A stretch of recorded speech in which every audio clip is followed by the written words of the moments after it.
حکمت کی باتیں لے کر آئے، اور دوسرا آنے کا مقصد یہ ہے تاکہ میں تمہیں بیان کروں بعض وہ باتیں جس میں تمہیں اختلاف ہو، بعد الموت کے حوالے سے، توحید کے حوالے سے، رسالت کے حوالے سے، جو چھوٹے موٹے اختلافات ہیں ظاہر ہے کروائیں گے ہی، لیکن انبیاء کی بعثت کا مقصد یہ بڑے بڑے اختلافات جو ظاہر کے درمیان ہوتے ہیں، عقائد اور نظریات سے تعلق رکھتے ہیں، بالخصوص ان اختلافات کی بات ہے، فاتقوا اللہ واطیعون، جو کچھ بھی ہم نے لائے عمل طے کرنا، اختلافات مٹانے ہیں، حکمت کی باتیں سیکھنی ہیں، سب کچھ وہ تو ہوگا انشاءاللہ، لیکن دو کام سر فہرست کرنے ہیں۔ پہلا، فاتقوا اللہ، اللہ سے ڈرنے والے بن جاؤ، اللہ کا ڈر بھی ہو اور اس ڈر کا استحضار بھی ہو، یہ نہیں کہ بس اللہ ہے بس یہ آگے اپنی منچاہی زندگی گزارتے رہو، ایسے نہیں، بلکہ اللہ کا ڈر تمہاری ذات اور صفات میں نظر بھی آنا چاہیے۔ دوسری چیز واطیعون، دوسرا کام یہ کرو کہ میری اطاعت کرو، کیونکہ جس رب سے تم ڈر رہے ہو اسی رب نے مجھے پیغمبر بنا کر کے بھیجا ہے اور میری اطاعت کو تم پر لازم کیا، اور قرآن پاک میں آپ نے پڑھ لیا ہوگا رسول اللہ صلی اللہ علیہ وسلم کی بھی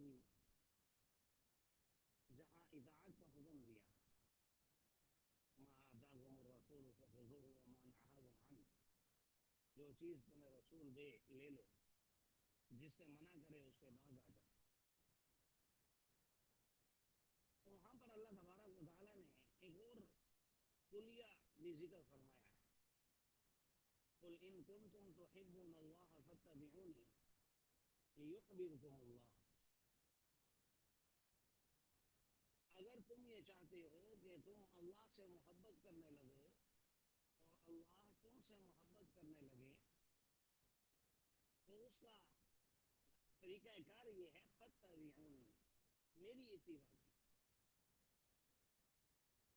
اس سے معلوم یہ ہوا کہ جو کوئی بھی مذہب ہے، اور وہ دین عیسوی ہو، دین موسوی ہو، یا اس سے پہلے کے مذاہب ہوں، اور پھر خاتم الرسل سرور دو عالم محمد عربی صلی اللہ علیہ وسلم جو دین اسلام لے کر کے دنیا میں تشریف لائے، وہ قیامت تک انسانوں کے لیے راہ نجات بھی ہے۔ تو مذہب جو اس کا بانی ہوتا ہے، اسے لانے والا ہوتا ہے، یعنی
السلام علیکم۔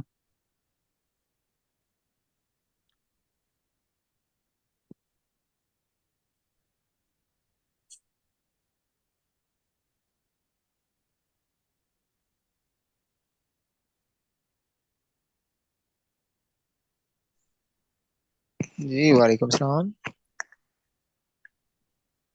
یہ آواز بہت کم آ رہی ہے یا مجھے صرف کم آ رہی ہے استاد جی کی؟ ابھی تو آواز آ ہی نہیں رہی ہے۔ نہیں نہیں استاد جی، میرا خیال ہے پڑھ رہے، اگر آپ غور سے سنیں تو میرا خیال ہے پڑھ رہے ہیں۔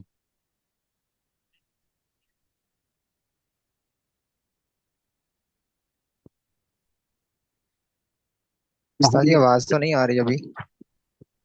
اب خاموشی ہو گئی ہے، پہلے آ رہی تھی آواز بہت۔ تلك الجنة التي أورثتموها بما كنتم تعملون، یہ وہ جنت ہے جس کا تم کو وارث بنایا گیا ہے ان اعمال کی وجہ سے جو تم کیا کرتے تھے۔ لکم فیہا فاکہۃ کثیرۃ منہا تأکلون، تمہارے لیے اس میں بہت سے میوہ جات ہیں اس میں سے جو تم کھاتے ہو۔ یہ اوپر جو تفصیلات ہم نے پڑھی ہیں یہ تو ہیں اہل جنت کی، اہل جنت کے ساتھ یہ ہوگا، اہل جہنم کے ساتھ کیا معاملہ ہوگا۔ ان المجرمین فی عذاب جہنم خالدون، یقیناً مجرم لوگ جہنم کے عذاب میں ہوں گے ہمیشہ ہمیشہ کے لیے، نہ تو ان سے وہ عذاب ہلکا ہوگا اس حال میں کہ وہ اس میں مایوسی کا شکار ہوں گے۔ وما ظلمناہم، یہ ہم نے ان پر ظلم نہیں کیا لیکن وہ خود ہی ظلم کرنے والے تھے۔ ولیکن کانوا هم الظالمین، وہ خود ہی اپنے آپ پر ظلم کرنے والے تھے دنیا میں، اب اس کا بدلہ آخرت میں بھگت رہے ہیں۔ اہل جہنم پکاریں گے یا مالک، مالک جو ہے جو جہنم کا جو داروغہ ہے اس کا نام ہے، اے مالک لیقضی علینا ربک، چاہیے کہ ہم پر آپ کا رب فیصلہ کر دے، فیصلے کا مطلب ہمیں موت ہی دے دے۔ تو وہ جواب میں کہے گا قال انکم ماکثون، نہیں یقیناً تم اس میں ٹھہرنے والے ہو، تمہارے پاس حق آ چکا لیکن تم میں سے اکثر لوگ حق کو کارہون، ناپسند کیا کرتے تھے۔ آج اپنا جائزہ لے لیجئے نا معاشرے میں، کہ ہم میں سے اکثر لوگ جب حق بات آتی ہے تو اچھی نہیں لگتی، کوئی نماز پڑھنے کا کہہ دے تو طبیعت پر بوجھ آ جاتا ہے کہ بھئی یہ بڑا صوفی بنا پھرد ہے، مجھے نمازوں کا کہتا ہے۔ کوئی اور دین کی بات کر دے یا قرآن پڑھنے کا، ماں باپ کے آداب کے متعلق کچھ کہہ دے تو کیسے ہمیں لگ جاتی ہے۔ تو بات یہ ہے کہ حق ہوتا ہی بظاہر کڑوا ہے، حقیقت میں نہیں، کیونکہ جب انسان حق کو قبول کر لیتا ہے اور اپنی زندگی میں اختیار کر لیتا ہے تو پھر اسے کوئی ٹینشن اس میں نظر نہیں آتی۔ ام ابرموا امرا فإنا مبرمون، کیا ان لوگوں نے کوئی تدبیریں کر لی ہیں تو ہم بھی کرنے والے ہیں، ہم بھی تدبیریں اختیار کرنے والے ہیں۔ کیا ان لوگوں نے یہ سوچ رکھا ہے انا لا نسمع سرهم ونجواهم، کہ ہم نہیں سنتے ان کی راز کی باتیں اور ان کی سرگوشیاں؟ کیوں نہیں؟ سننا تو بہت آگے کا عمل ہے، بہت چھوٹا عمل ہے۔ بلا ورسلنا لدیہم یکتبون، ہمارے پیغمبر یعنی قاصد فرشتے وہ تو ان کے سامنے بیٹھ کر سب کچھ لکھ رہے ہیں۔ کرامن کاتبین، آپ نے سنا ہے ہر انسان کے ساتھ دو فرشتے، ایک نیکی لکھنے والا اور ایک بدی۔ آپ کہہ دیجئے ان کان للرحمن ولد فانا اول العابدین، اگر رحمان کی کوئی اولاد ہوتی تو سب سے پہلے ماننے والوں میں میں ہوتا۔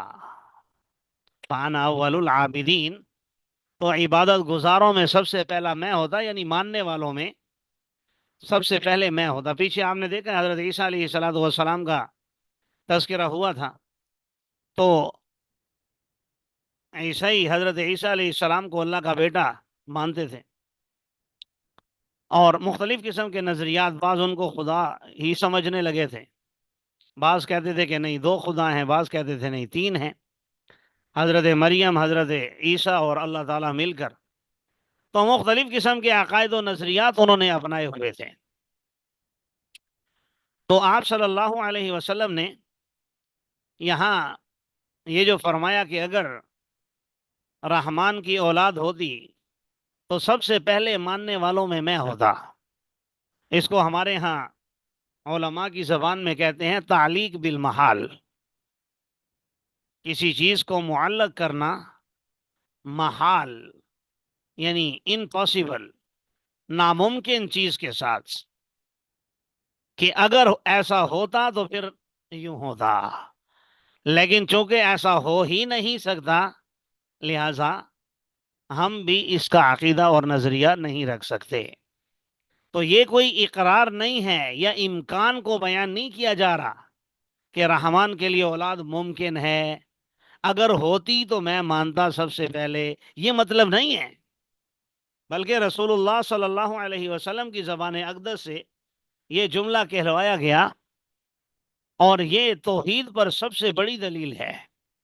یہ شدید قسم کا انکار ہے اولاد نہ ہونے کا.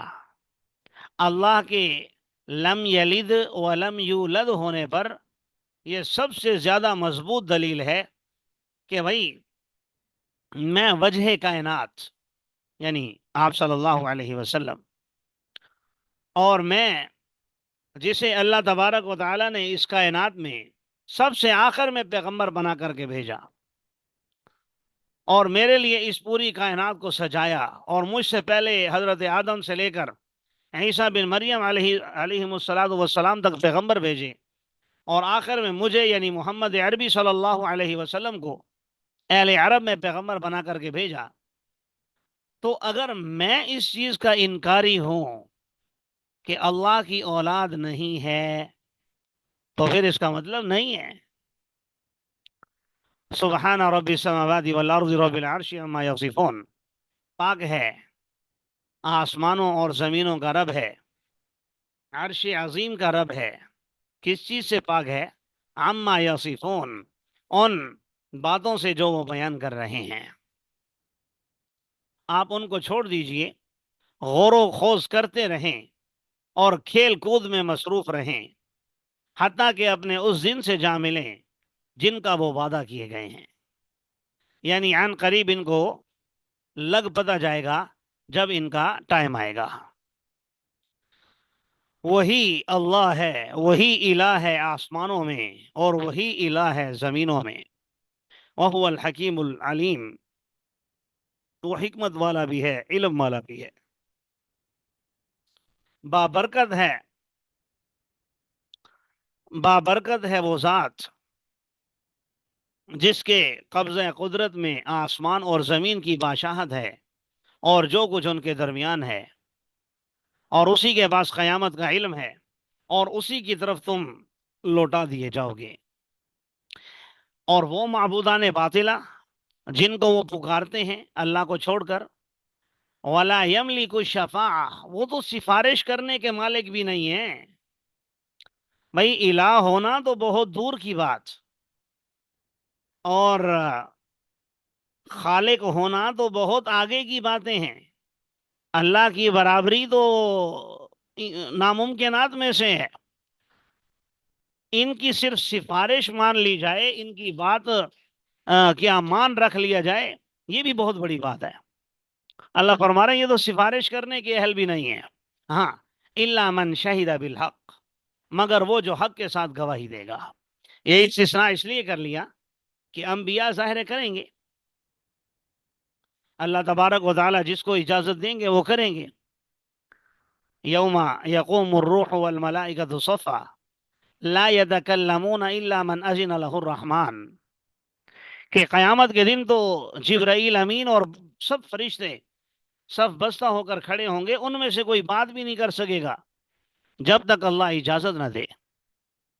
تو اسی طرح آپ نے پڑھا ہے حافظ بھی سفارش کرے گا، شہید بھی سفارش کرے گا، اور انبیاء بھی کریں گے، اور سب سے بڑھ کر اللہ تبارک و تعالی ہمیں رسول اللہ صلی اللہ علیہ وسلم کی شفاعت کبریٰ عطا فرمائے تو آپ صلی اللہ علیہ وسلم بھی سفارش فرمائیں گے. تو سفارش تو ہوگی، لیکن کون دے گا؟ من شہد بالحق، جو حق کے ساتھ گواہی دے گا. وہم یعلمون، اس حال میں کہ یہ جانتے بھی ہیں. اگر آپ ان سے پوچھیں کہ کس نے ان کو پیدا کیا تو یقیناً ان کا جواب یہی ہوگا، اللہ، کہ ہمیں اللہ نے پیدا کیا ہے. اللہ کے منکر تو یہ مشرک بھی نہیں ہیں. اس لیے آگے اللہ نے کہا فانا یوفکون، سب کچھ جانتے بوجھتے ہوئے پھر یہ کہاں بھٹکے چلے جا رہے ہیں. وقیلی ہی، اور پیغمبر کے قول کی قسم. کون سا قول؟ یا ربی ان ہؤلاء قوم لا یؤمنون، اے میرے رب یہ ایسی قوم ہے جو ایمان نہیں رکھتی، ایمان نہیں لا رہی. فرمایا آپ ان سے درگزر کیجئے اور کہہ دیجئے سلام، عن قریب وہ لوگ جان لیں گے. اللہ تعالی ہم سب کی آخرت کو آسان فرمائے.